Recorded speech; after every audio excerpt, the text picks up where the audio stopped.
Hello my dear friend and my dear student. मेरे इस YouTube channel में आप सभी लोगों का स्वागत है। मैं आप लोगों को इसमें अंतर्राष्ट्रीय संबंध और राजनीति पढ़ा रहा हूं और इसके अंतर्गत बीए थर्ड ईयर 6 सेमेस्टर के राजनीति विज्ञान विषय के इस प्रश्न पत्र के अंतर्गत मैं आप लोगों को यूनिट थर्ड पढ़ा रहा हूं। पिछले वीडियो में यूनिट थर्ड से आप लोगों को निशस्त्रीकरण और शस्त्र नियंत्रण बताया था, डिसआर्मामेंट एंड आर्म्स कंट्रोल बता रहा था। और इसके अंतर्गत मैं अभी राष्ट्र संघ तक पहुंचा था कि 1920 में राष्ट्र संघ की स्थापना होती है। राष्ट्र संघ लीग ऑफ नेशन की स्थापना होती है 1920 में। राष्ट्र संघ की स्थापना होती है और राष्ट्र संघ के द्वारा निशस्त्रीकरण और शस्त्र नियंत्रण के संबंध में क्या क्या प्रयास किया गया इसके बारे में मैं बता रहा था। जैसा कि मैं इसमें बताया था कि 1921 में एक संधि होती है। राष्ट्र संघ के द्वारा 1921 में एक आयोग का गठन किया जाता है। फिर 1923 में गठन किया जाता है, एक आयोग का गठन किया जाता है निशस्त्रीकरण और शस्त्र नियंत्रण के संबंध में आयोग का गठन किया जाता है। और फिर 1925 में जेनेवा प्रोटोकॉल का आयोजन किया जाता है। यह जेनेवा प्रोटोकॉल का आयोजन राष्ट्र संघ के द्वारा ही किया जाता है। फिर 1925 में ही लोकार्नो संधि की जाती है। लोकार्नो संधि की जाती है। तो ये राष्ट्र संघ के अलावा राष्ट्र संघ के द्वारा निशस्त्रीकरण के क्षेत्र में विभिन्न प्रयास किया जाता है और कुछ सफल भी होता है, कुछ असफल भी होता है। लेकिन कुछ ऐसी प्रतिक्रियाएं भी होती हैं राष्ट्र संघ के बाहर। राष्ट्र संघ के बाहर विभिन्न देश मिलकर आपस में समझौते करते हैं और उस समझौते के द्वारा निशस्त्रीकरण की प्रक्रिया को संपादित करते हैं और उसको सफल बनाने का प्रयास करते हैं। जैसे राष्ट्र संघ के बाहर 1920 के पश्चात जो संधि होती है उसको हम कहते हैं पहली संधि होती है वाशिंगटन सम्मेलन। पहली संधि होती है वाशिंगटन सम्मेलन।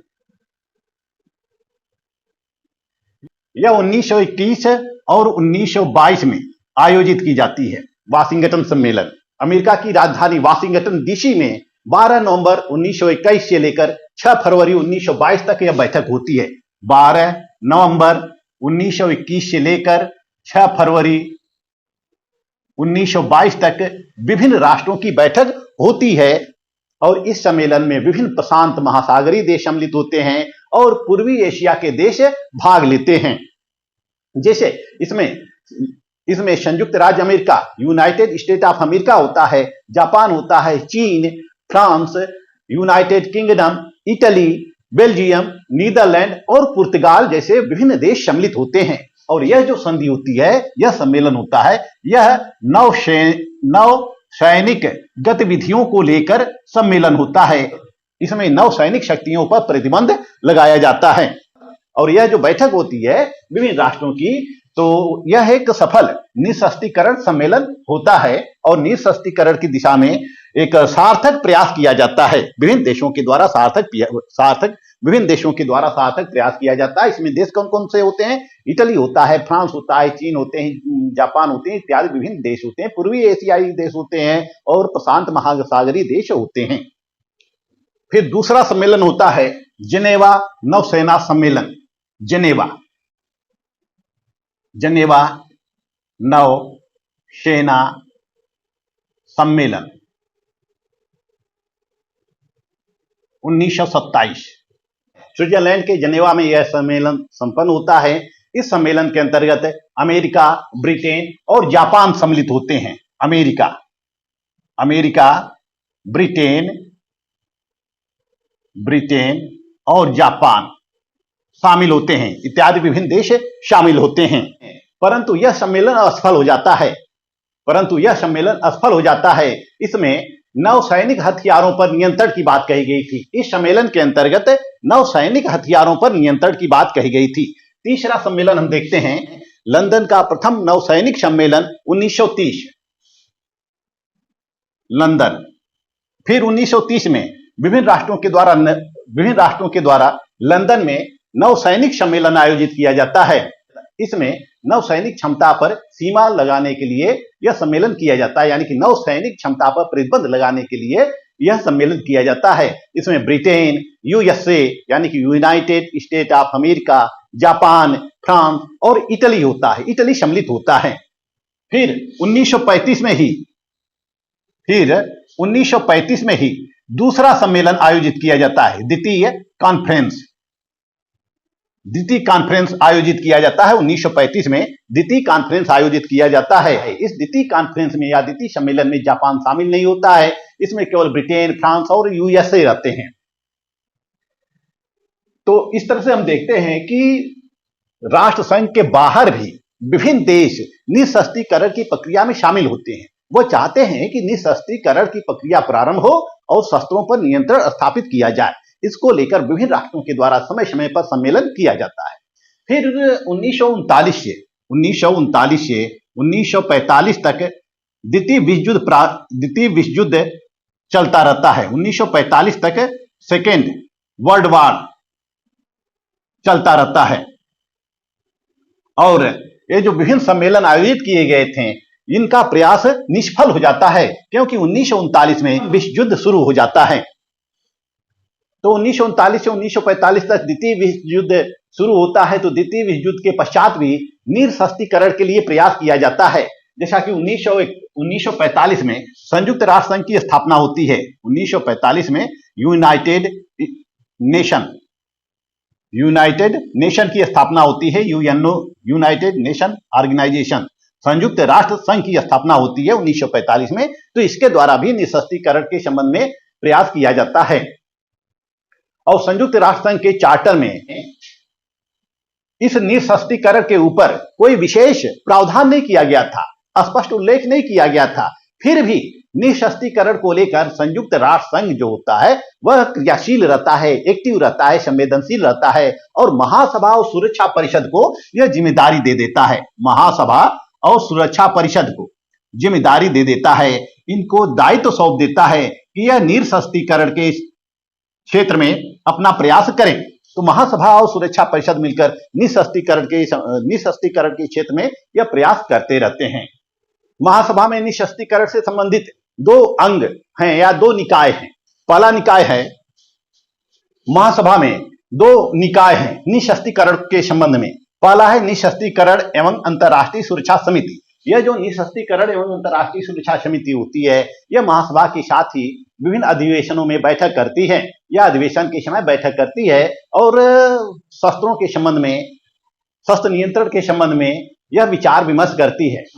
दूसरा निकाय है निःशस्त्रीकरण आयोग। यह जो दूसरा निकाय है निःशस्त्रीकरण आयोग, इसके द्वारा विभिन्न विषयों पर ध्यान केंद्रित कर विचार विमर्श किया जाता है। जैसे विभिन्न मुद्दे ऐसे हैं जिन पर यह विचार विमर्श करती है, जैसे निःशस्त्रीकरण के व्यापक कार्यक्रम के तत्व हैं, परमाणु निःशस्त्रीकरण करना, निःशस्त्रीकरण और विकास पर ध्यान देना, परंपरागत निःशस्त्रीकरण पर बल देना और सैनिक व्यय में कटौती करना। ये विभिन्न मुद्दे होते हैं जिन मुद्दों पर यह निःशस्त्रीकरण आयोग अपना ध्यान देती है और विचार विमर्श करती है। इसके अलावा इस संयुक्त राष्ट्र संघ के द्वारा जो निःशस्त्रीकरण के संबंध में प्रयास किया गया है, इसके अलावा विभिन्न ऐसे गैर राज्यकर्ता हैं, राज्य और गैर राज्यकर्ता हैं जो निःशस्त्रीकरण पर बल देते हैं। जैसे गुट निरपेक्ष आंदोलन का भी मुख्य उद्देश्य होता है निःशस्त्रीकरण को बढ़ावा देना या निःशस्त्रीकरण करना। और कुछ ऐसे गैर सरकारी संगठन भी हैं जिसने कि निःशस्त्रीकरण की आवश्यकता पर बल दिया। तो इस तरह से हम देखते हैं कि संयुक्त राष्ट्र संघ के द्वारा भी निःशस्त्रीकरण की दिशा में प्रयास किया जाता है और विभिन्न राज्यों के द्वारा, गैर राज्यकर्ताओं के द्वारा भी निःशस्त्रीकरण की दिशा में बल दिया जाता है, प्रयास किया जाता है। द्वितीय विश्व युद्ध के पश्चात 1945 तक द्वितीय विश्व युद्ध चलता रहता है। 1945 में फिर इसका अंत हो जाता है। जैसे ही अमेरिका ने नागासाकी और हिरोशिमा पर परमाणु बम का हमला किया, वैसे ही जापान आत्मसमर्पण कर देता है। धीरे धीरे विभिन्न राष्ट्र कमजोर हो जाते हैं, आत्मसमर्पण कर देते हैं और मित्र राष्ट्र विजयी हो जाता है।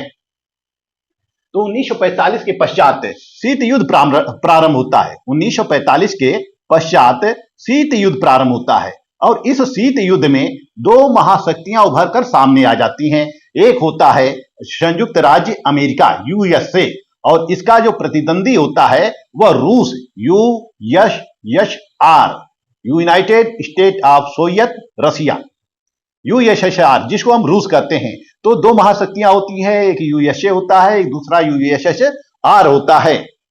सोवियत संघ रूस होता है, दो महाशक्तियां होती हैं। और जब दो महाशक्तियां होती हैं और शीत युद्ध चलता रहता है तो शस्त्र प्रतिस्पर्धा में वृद्धि होती है। दोनों महाशक्तियां विभिन्न देशों को अपने साथ लेकर अपनी शस्त्र शक्तियां बढ़ाने लगती हैं, सैन्य संबंधी शक्तियां बढ़ाने लगती हैं। और जब इन दो राष्ट्रों के बीच, दो राज्यों के बीच शक्ति प्रतिस्पर्धा होती है, शस्त्रीकरण होता है, विभिन्न हथियारों का संग्रह किया जाता है, सैन्य क्षमता में वृद्धि की जाती है, यहां तक कि परमाणु हथियारों का भी आविष्कार हो जाता है। यह देश अपने अपने पास परमाणु हथियार भी रखने लगते हैं। तो विभिन्न देशों को और संयुक्त राष्ट्र संघ को यह अनुभव होता है कि परमाणु शस्त्रों के ऊपर कोई समझौता होना चाहिए, यानी कि दो राष्ट्र के पास परमाणु शक्ति है, परमाणु अस्त्र है, तो ऐसा न हो कि एक राष्ट्र परमाणु बम का हमला कर दे, जैसा कि 1945 के समय जापान पर किया गया। तो 1945 के बाद जो शीत युद्ध की स्थिति उत्पन्न होती है, तो वह भी ये शीत युद्ध क्या है कि एक तरह संघर्ष की अवस्था है। इसमें हथियारों से युद्ध नहीं लड़ा जाता है, यह मनोवैज्ञानिक युद्ध होता है और यह विचारों से युद्ध लड़ा जाता है। तो सबको डर यह सताता रहता है कि कहीं दोनों महाशक्तियां आपस में संघर्ष न कर ले और फिर परमाणु बम का हमला न हो जाए। विभिन्न राष्ट्रों के द्वारा परमाणु शस्त्रों पर समझौता करने के लिए बल दिया जाता है। तो ऐसे में सोवियत संघ रूस ने 1985 में रूस में मिखाइल गोर्बाचेव 1985 में मिखाइल गोर्बाचेव सत्ता में आ जाते हैं और इन्होंने शांति के दिशा में प्रयत्न करना प्रारंभ कर दिया, निशस्त्रीकरण की दिशा में कार्य करना प्रारंभ कर दिया। और अनेक समझौते होते हैं, यानी कि 1985 के बाद अनेक समझौते होते हैं, क्योंकि रूस के जो राष्ट्रपति होते हैं मिखाइल गोर्बाचेव, यह समझौते में रुचि दिखाने लगते हैं और विभिन्न देशों के साथ ही समझौता करते हैं। जैसे 1987 में पहली संधि होती है, 1987 में पहली संधि होती है मध्यम दूरी प्रक्षेपास्त्र संधि, 1987 में अमेरिका और रूस के बीच एक संधि होती है 1987 में। उस संधि को क्या कहा जाता है? मध्यम दूरी प्रक्षेपास्त्र संधि, INF, यानी कि इंटरमीडिएट रेंज मध्यम दूरी, intermediate range nuclear force TT। यह संधि अमेरिका और रूस के बीच होती है और इसमें दोनों देशों के बीच यह समझौता किया जाता है कि प्रत्येक देश का यह कर्तव्य होगा कि वह 300 से लेकर 300 मील से 3400 मील दूर तक मार करने वाली, जमीन से छोड़े जाने वाले क्रूज मिसाइल के निर्माण को प्रतिबंधित किया जाता है। और 1987 में रूस के राष्ट्रपति मिखाइल गोर्बाचेव और यूएसए के राष्ट्रपति रोनाल्ड रीगन, उसमें अमेरिका के राष्ट्रपति होते हैं रोनाल्ड रीगन, यह मध्यम दूरी तक मार करने वाली मिसाइलों या छोटी दूरी तक मार करने वाली मिसाइलों के निर्माण के प्रतिबंध पर समझौता करते हैं।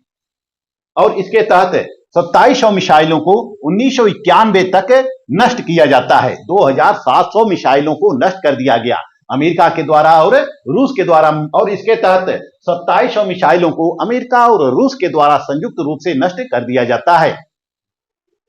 लेकिन 2002 में अमेरिका जो होता है, लेकिन अमेरिका 2002 में इस संधि से बाहर हो जाता है, बैलिस्टिक मिसाइल संधि से बाहर हो जाता है। इसके बाद 1985 के बाद यह पहली संधि कब होती है? 1987 में मध्यम दूरी प्रक्षेपास्त्र संधि, INF। अब फिर 1990 में एक संधि होती है, 1990 में एक संधि होती है। आप लोग इसका स्क्रीन शॉट ले सकते हैं क्योंकि ये डेट वाइज है, इसको लेकर आप नोट्स बना सकते हैं। That is very important for other competitive examination and university examination.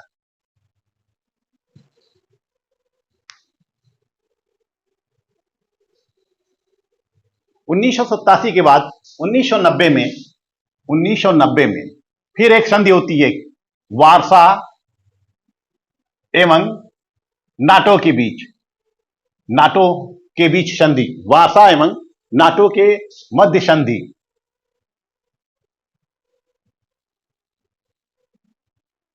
वासा और नाटो के मध्य संधि होती है, यानी कि वासा देश और नाटो देश के बीच संधि होती है। जैसा कि नाटो की स्थापना जो होती है वह 1949 में होती है, और वासा की स्थापना, वासा का गठन कब किया जाता है? 1954 में किया जाता है। यह रूस के द्वारा इसका गठन किया जाता है, रसिया के द्वारा, और विभिन्न देश होते हैं। और 1949 में जो नाटो का गठन किया जाता है, इसका लीडर कौन होता है? संयुक्त राज्य अमेरिका होता है, और इसके साथ विभिन्न देश होते हैं। तो इन दो देशों के बीच संधि होती है, नाटो देश और वासा देश के बीच संधि होती है। और यह देश जो स्पेशली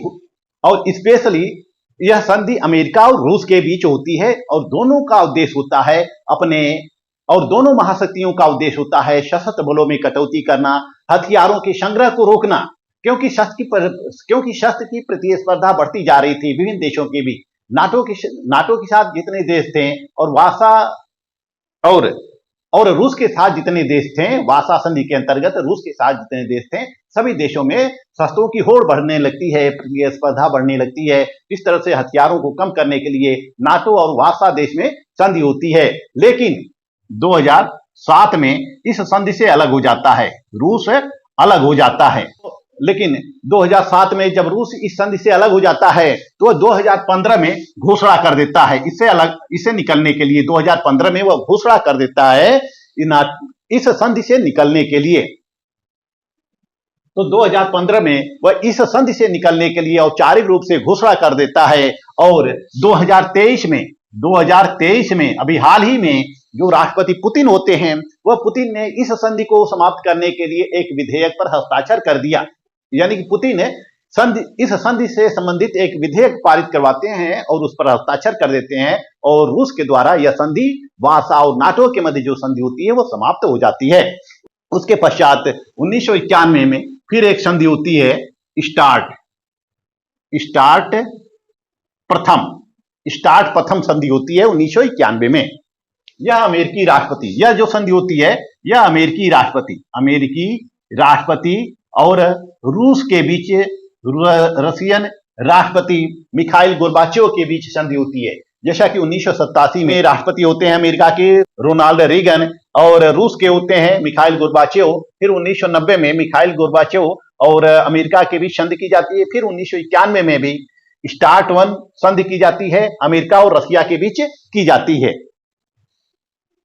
और इस संधि के अंतर्गत परमाणु हथियारों में 1/3 कटौती की बात कही गई थी, यानी कि दोनों राष्ट्रपतियों ने मिलकर यह तय किया कि सभी लोग अपने परमाणु हथियारों में 1/3 कटौती करेंगे। और इस कटौती संबंधी प्रस्ताव पर समझौता किया जाता है, दोनों देशों के राष्ट्रपतियों के द्वारा समझौता किया जाता है। यानी कि ये जो स्टार्ट संधि होती है, ये स्टार्ट संधि क्या है? स्ट्रेटेजिक आर्म्स रिडक्शन ट्रीटीज, यानी कि सामरिक शस्त्र न्यूनीकरण संधियां 1991 में यह किया जाता है। इसके पश्चात 1993 में स्टार्ट द्वितीय संधि की जाती है। अमेरिकी राष्ट्रपति जॉर्ज बुश, इस समय अमेरिका के राष्ट्रपति होते हैं जॉर्ज बुश होते हैं, और रूस के राष्ट्रपति होते हैं बोरिस येल्त्सिन रूस के राष्ट्रपति होते हैं। यानी कि जॉर्ज बुश और बोरिस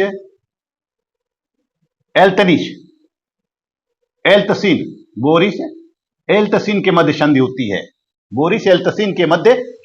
अमेरिका और रूस के बीच संधि होती है, और इस संधि का उद्देश्य होता है परमाणु हथियारों पर कमी करना, परमाणु हथियारों की कटौती करना। और इस संधि के तहत सभी देश, जितने भी देश इस स्टार्ट द्वितीय में शामिल होते हैं, सबका यह लक्ष्य होता है कि वह अपने परमाणु हथियारों में 50% कटौती करेंगे। और उन देशों को 3000 से लेकर 3500 तक, यानी कि 3000 से 3500 तक हथियार रखने के लिए अनुमति प्रदान की गई, और हथियारों के संग्रह को केवल इतना ही सीमित कर दिया गया कि वह अधिक से अधिक 3000 या 3500 हथियार रख सकते हैं, 3500 तक हथियार रख सकते हैं। इसके अलावा इससे अधिक वह हथियार नहीं रख सकते हैं। तो इस तरह से रूस और अमेरिका के बीच संधि होती है और रूस और अमेरिका ने इस संधि पर हस्ताक्षर 1996 में किया। अमेरिका ने इस संधि पर हस्ताक्षर कब करता है? 1996 में अमेरिका के द्वारा इस संधि की पुष्टि की जाती है और रूस ने 2000 में इस संधि को पुष्ट किया या इस संधि पर हस्ताक्षर किया या अनुसरण किया। इस संधि को रूसी राष्ट्रपति बोरिस येल्त्सिन ने शताब्दी की संधि कहा है। शताब्दी की संधि कहा है। यह जो संधि है यह इस शताब्दी की संधि है। शताब्दी की संधि कहा है। किसने कहा है? बोरिस येल्त्सिन ने। बोरिस येल्त्सिन ने कहा है। तो इस तरह से हम देखते हैं कि निःशस्त्रीकरण की दिशा में विभिन्न राष्ट्रों के द्वारा प्रयास किया जाता है।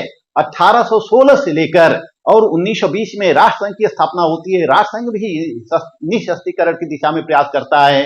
राष्ट्रसंघ के इतर यानी राष्ट्रसंघ के बाहर विभिन्न देश भी निःशस्त्रीकरण की दिशा में प्रयास करते हैं। फिर द्वितीय विश्व युद्ध के पश्चात 1945 में जब संयुक्त राष्ट्र संघ की स्थापना होती है तो संयुक्त राष्ट्र संघ के द्वारा भी विभिन्न प्रयास किए जाते हैं निःशस्त्रीकरण के संबंध में और शस्त्र नियंत्रण के संबंध में। और उसके पश्चात रूस और अमेरिका के बीच जो दो देश थे, दो महाध्रुव थे, दो धुरी शक्तियां होती हैं, जो दो महाशक्तियां होती हैं, इनके बीच भी विभिन्न प्रकार की संधियां होती हैं। तो इस तरह से हम देखते हैं कि निःशस्त्रीकरण की दिशा में विभिन्न प्रयास किए जाते रहे हैं। समय समय पर अंतर्राष्ट्रीय संगठन के द्वारा और विभिन्न राष्ट्रों के द्वारा विभिन्न प्रयास किए जाते रहे हैं। आइए अब देखते हैं निःशस्त्रीकरण के मार्ग में बाधाएं। निःशस्त्रीकरण के मार्ग में बाधाएं कौन कौन सी हैं?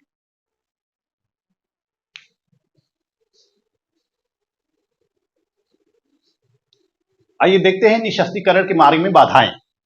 Obstacles in the way of disarmament। निःशस्त्रीकरण के मार्ग में बाधाएं कौन कौन सी हैं? जैसा कि समय समय पर विभिन्न देशों के द्वारा, विभिन्न संगठनों के द्वारा निःशस्त्रीकरण की दिशा में और शस्त्र नियंत्रण की दिशा में प्रयास किए जाते रहे हैं, फिर भी हम देखते हैं कि निःशस्त्रीकरण का प्रयास सार्थक नहीं हो पाया है। इसके कारण क्या है? इसके कई कारण हैं। पहला कारण क्या है? राजनीतिक कारण, राजनीतिक पॉलिटिकल इश्यू, राजनीतिक कारण पॉलिटिकल इश्यू। राजनीतिक कारण क्या है? जैसा कि सभी देश स्वतंत्र हैं, संप्रभु हैं और सभी देश अपनी राष्ट्र की एकता को लेकर, अखंडता को लेकर, राष्ट्रीय हित को लेकर चिंतित रहते हैं। और वर्तमान समय में सभी राष्ट्र शक्ति संपन्न होना चाहते हैं, क्योंकि वह जानते हैं कि जब तक हम शक्ति संपन्न नहीं होंगे तब तक अपने देश की सुरक्षा नहीं कर सकते हैं, अपने संप्रभुता की सुरक्षा नहीं कर सकते हैं, राष्ट्रीय एकता, अखंडता, अपनी सीमाओं की रक्षा नहीं कर सकते हैं। तो इसलिए उनके बीच संघर्ष का वातावरण रहता है। उनके मध्य कभी सीमाओं को लेकर संघर्ष रहता है तो कभी राष्ट्रीय हितों को लेकर संघर्ष रहता है। जैसा कि हम देखते हैं कि भारत और चीन के बीच विवाद है। भारत और चीन के बीच विवाद है। मुख्य विवाद का कारण क्या है? सीमा है। पाकिस्तान के बीच विवाद है। मुख्य कारण क्या है? सीमा है। इसी तरह से विभिन्न देश हैं, विभिन्न राज्य हैं, वह अपने राष्ट्रीय हितों को बहुत ही महत्व देना चाहते हैं, राष्ट्रीय हितों को महत्वपूर्ण मानते हैं और राष्ट्रीय हितों से किसी प्रकार का समझौता नहीं करते हैं और राष्ट्रीय हितों से किसी प्रकार का समझौता नहीं करते हैं। अतः जब विभिन्न देशों के राष्ट्रीय हित टकराते हैं, तो उसमें संघर्ष की स्थिति पैदा होती है। जब संघर्ष की स्थिति पैदा होती है तो सभी राष्ट्र क्या करते हैं? अपनी अपनी शक्तियां बढ़ाने लगते हैं, शस्त्रों का उत्पादन करते रहते हैं। जैसा कि हम देखते हैं और विभिन्न देशों से शस्त्र संबंधी संधियां करने लगते हैं। जैसे हम देखते हैं कि भारत के पास राफेल नहीं था। राफेल कहां से आता है? फ्रांस से आता है। इसी तरह से रूस से कुछ टेक्नोलॉजी आती है, विभिन्न देशों से टेक्नोलॉजी मंगाई जाती है, हथियार मंगाए जाते हैं, हथियारों का उत्पादन बढ़ जाता है और विभिन्न राष्ट्र हथियारों का संग्रह करने लगते हैं। तो उनके बीच एक आशंका बनी रहती है कि कब कोई राष्ट्र आक्रमण कर दे और उनके आक्रमण से वह राजनीतिक रूप से अस्थिर हो जाएंगे। उनकी एकता, अखंडता, संप्रभुता यह क्या होगी? इसको चुनौती उत्पन्न हो जाएगी। इसलिए अपनी एकता, अखंडता और संप्रभुता को बनाए रखने के लिए हर राष्ट्र शक्तिशाली होना चाहता है और शक्तिशाली होने के लिए वह शस्त्रों का उत्पादन करता रहता है। इसीलिए शस्त्रीकरण का प्रयास सार्थक नहीं हो पा रहा है। हालांकि वह शस्त्रों का उत्पादन करते रहते हैं, शस्त्रों की होड़ लगी रहती है और वह भूल जाते हैं वह यह सोचते रहते हैं कि हम शस्त्रों के माध्यम से ही संघर्ष का निपटारा कर सकते हैं, लेकिन यह भूल जाते हैं कि विवादों का निपटारा शांतिपूर्ण माध्यम से भी हो सकता है। शांतिपूर्ण माध्यम से भी हो सकता है, यानी कि शांतिपूर्ण माध्यम से भी हम विवादों का निपटारा कर सकते हैं, विभिन्न संघर्षों का निपटारा कर सकते हैं। दूसरा कारण है राजनीतिक, दूसरा कारण है आर्थिक कारण। आर्थिक कारण,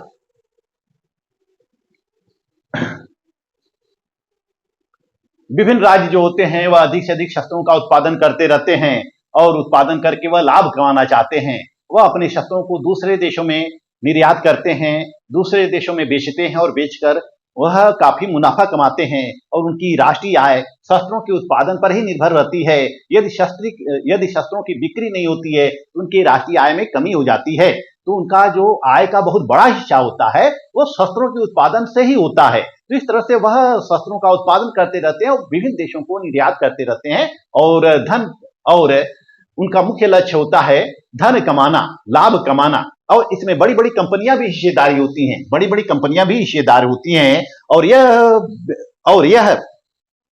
और यह राष्ट्र जो शस्त्र के उत्पादक देश होते हैं, यह राष्ट्र इस प्रकार का माहौल क्रिएट कर देते हैं कि जैसे लगता है कि युद्ध होने वाला है और सभी राष्ट्र इनसे शस्त्र खरीदने लगते हैं। सभी राष्ट्र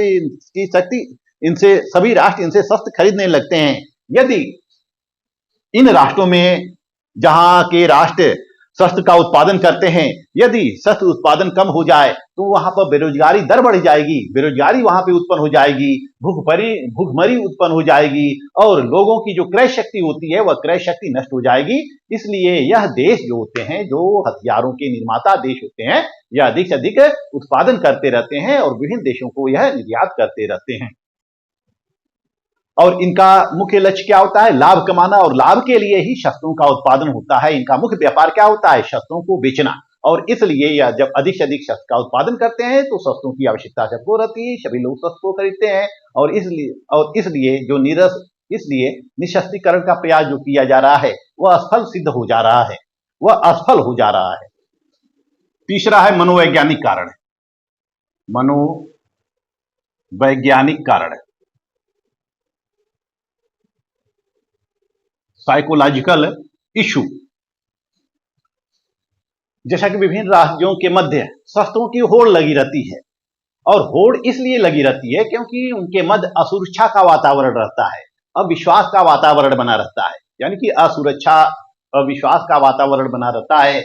वह दूसरे राष्ट्र से भयभीत होते हैं, यानी कि भय, असुरक्षा, अविश्वास, इनका वातावरण बना रहता है।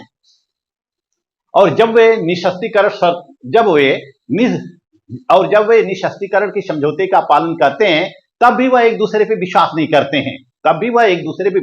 करते हैं, उनको डर रहता है कि जो दूसरा राष्ट्र है या जो द्वितीय पक्ष है वह शस्त्रों का उत्पादन कर रहा है, वह शस्त्रों का संग्रह कर रहा है। इसलिए वह भी राष्ट्र गुप्त रूप से, गोपनीय रूप से शस्त्रों का उत्पादन करते रहते हैं। यानी कि मुख्य कारण क्या होता है? भय, असुरक्षा और अविश्वास। इसी के कारण हर राष्ट्र शस्त्र संग्रह करता रहता है, शस्त्रों का परीक्षण करता रहता है, शस्त्रों का उत्पादन करता रहता है, ताकि वह सैन्य शक्ति में सबसे शक्तिशाली हो सके। जब वह अपनी सैन्य शक्ति मजबूत कर लेगा तो वह दूसरे राष्ट्र का मुकाबला कर सकता है। चौथा कारण हो सकता है किसी भी अंतरराष्ट्रीय संस्था का अभाव। अंतरराष्ट्रीय संस्था का अभाव। वैसे 1920 में लीग ऑफ नेशन का गठन होता है, लीग ऑफ नेशन का गठन होता है, और 1945 में यूनाइटेड नेशन ऑर्गेनाइजेशन, संयुक्त राष्ट्र संघ का गठन होता है 1945 में। तो ये दो संगठन बनते हैं, अंतर्राष्ट्रीय संगठन बनते हैं। इनको अंतर्राष्ट्रीय विवादों का शांतिपूर्ण समाधान की जिम्मेदारी दी जाती है, लेकिन जो इनके शर्त होते हैं, इनकी जो संधियां होती हैं, ये बाध्य नहीं होते हैं किसी राष्ट्र के ऊपर बाध्य नहीं होते हैं। हालांकि राष्ट्र संघ भी निःशस्त्रीकरण की दिशा में प्रयास करता है और संयुक्त राष्ट्र संघ भी 1945 के पश्चात संयुक्त राष्ट्र संघ भी निःशस्त्रीकरण की दिशा में प्रयास करता है, विभिन्न प्रकार के समझौते कराता है और समझौते का पालन कराने के लिए बाध्य करता है, विभिन्न देशों को समझौते का पालन करने के लिए बाध्य करता है, प्रतिबंध लगाता है। लेकिन इन प्रतिबंधों के बावजूद भी इसके जो समझौते होते हैं कठोरतापूर्वक लागू नहीं किए जा सकते हैं। जैसे हम देख सकते हैं कि जो सीटीबीटी है यानी कि व्यापक परमाणु परीक्षण संधि जो है, सीटीबीटी जो है, इस सीटीबीटी पर संयुक्त राष्ट्र संघ ने विभिन्न राष्ट्रों से अभी हस्ताक्षर नहीं करा पाए हैं, विभिन्न राज्यों से हस्ताक्षर नहीं करा पाए हैं। इसमें कुछ ही देश हस्ताक्षर किए हैं, अभी बहुत से राष्ट्रों के द्वारा सीटीबीटी पर हस्ताक्षर किया जाना है। तो इस तरह से हम देखते हैं कि एक अंतर्राष्ट्रीय संस्था का भाव है, एक सार्वभौमिक संस्था तो है, लेकिन उसके द्वारा समझौतों को कठोरतापूर्वक लागू नहीं कराया जा सकता है। तो इस तरह से निःशस्त्रीकरण समझौते का पालन कराने के लिए एक ऐसा सशक्त संगठन होना चाहिए, अंतर्राष्ट्रीय इंटरनेशनल ऑर्गेनाइजेशन होना चाहिए जो जबरदस्ती सभी राष्ट्रों से संधियां कराएं और सभी राष्ट्रों के जो हथियार हैं वो हथियारों की मात्रा, हथियारों की संख्या उसके पास सुरक्षित रहे। यानी कि हथियारों का आकलन, हथियारों का रिकॉर्ड संयुक्त राष्ट्र संघ के पास होना चाहिए कि किस राष्ट्र के पास कितने हथियार हैं, तो इसके पास यह पूरे रिकॉर्ड होना चाहिए, सभी राष्ट्रों की रिकॉर्ड होना चाहिए। और उस रिकॉर्ड के अनुपात में विभिन्न राष्ट्रों के हथियारों के अनुपात से सभी राष्ट्रों के हथियारों को वह क्या कराए, सभी राष्ट्रों के हथियारों को वह नष्ट कराने का प्रयत्न करे और किसी भी विवाद यानी कि छोटे से छोटे या बड़े से बड़े विवादों का शांतिपूर्ण निपटारा करने का प्रयास करे।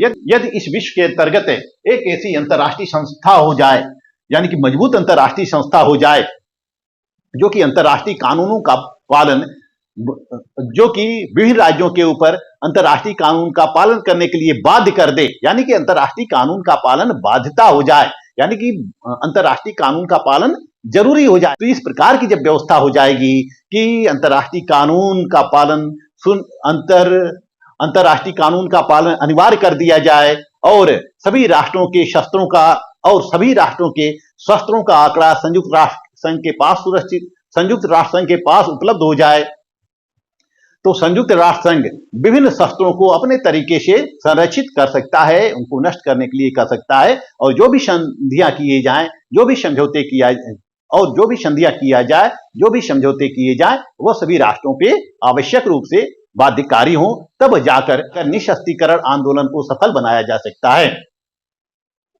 जैसा कि अमेरिका के भूतपूर्व राष्ट्रपति रिचर्ड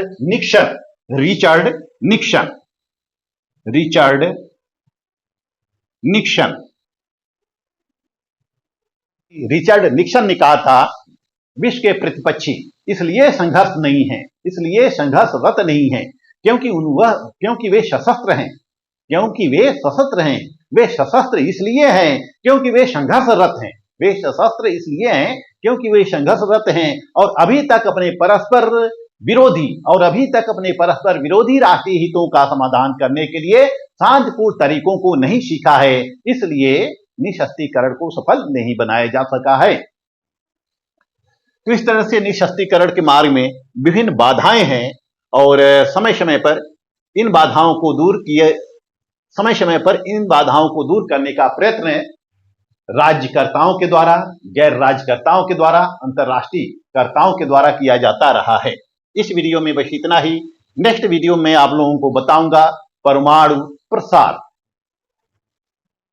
मेरा वीडियो आपको अच्छा लगे तो मेरे चैनल को लाइक, सब्सक्राइब और शेयर करते रहिए। मिलते हैं नेक्स्ट वीडियो में, तब तक के लिए धन्यवाद।